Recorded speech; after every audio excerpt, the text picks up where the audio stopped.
I'm downsizing. Tatanggalin natin yung mga employees na hindi na effective sa kumpanya. These employees na tumanda na working for us? How can you do this to them? Raven, bibigyan natin sila ng magandang retirement plan. Inabsorb na lang natin sila bilang pasasalamat sa serbisyong binigay nila sa kumpanya by making them consultants. Yung iba binibigyan natin ng 350,000 a month. Ano ginagawa nila? Wala. Kung meron man silang ginagawa, they're all making mistakes, which is a waste of money. Malulugi yung kumpanya natin. Alam mo ba kung magkano yung matitipid ng real prime sales kapag nagtanggal tayo ng mga empleyado na hindi na natin kailangan sa kumpanya? So yun.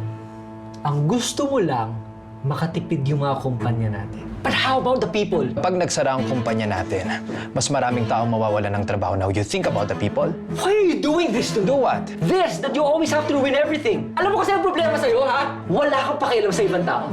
You know what? I won't be surprised one day. Babalik rin ito sa'yo lahat. Makakarma ka. Oops.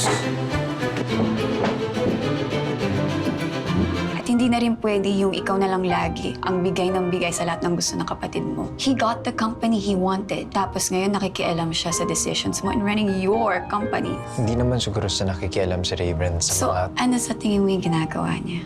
Just look at you. Hindi lang siya ang anak ni Alex Lim. Come to think of it, ikaw ang nakakatanda. Ikaw ang eldest son. You have more rights at dapat ipaglaban mo yun.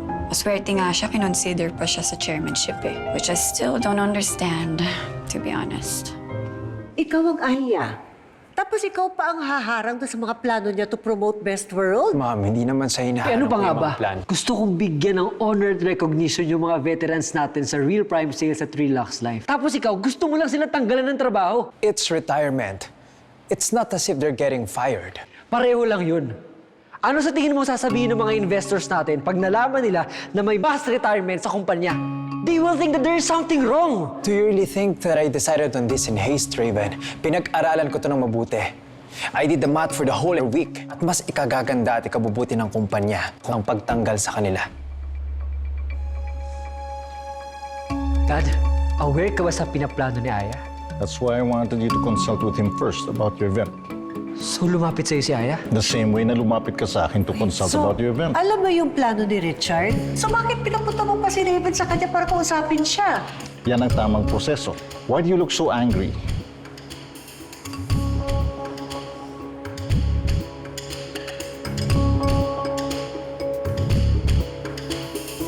I really don't see a problem. Dad, hindi ba parang nananadya tayo?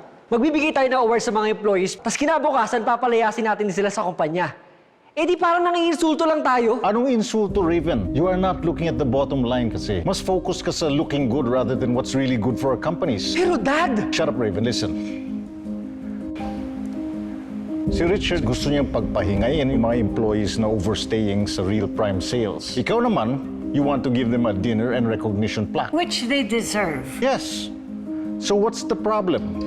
We inform them that we are retiring them or we are not renewing them. And as a parting gesture, we give them a separation package and we honor them.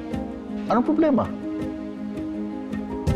Yun nga din po yung sinasuggest ko, Dad. Pero nagdrama ka agad itong nanay mo at kapatid because they're not acting as professional as they should be. Hindi ba I-challenge the both of you? Now, whoever has the better performance after 1 year ang magiging CEO at tagapagmana. That means kung sino ang makapasok ng mas malalaking sales. Kaya business ang dapat inatupag mo, Raven. Hindi puro sosyalan. Pero Dad, hindi naman nasusukat sa income yung performance. So how? Sa followers on social media? Hindi nasusukat sa income. Parang you're not my son. Alex! Magpasalamat ka, Raven, na I'm still considering you as chairman when your Aya can have everything. Don't waste this opportunity.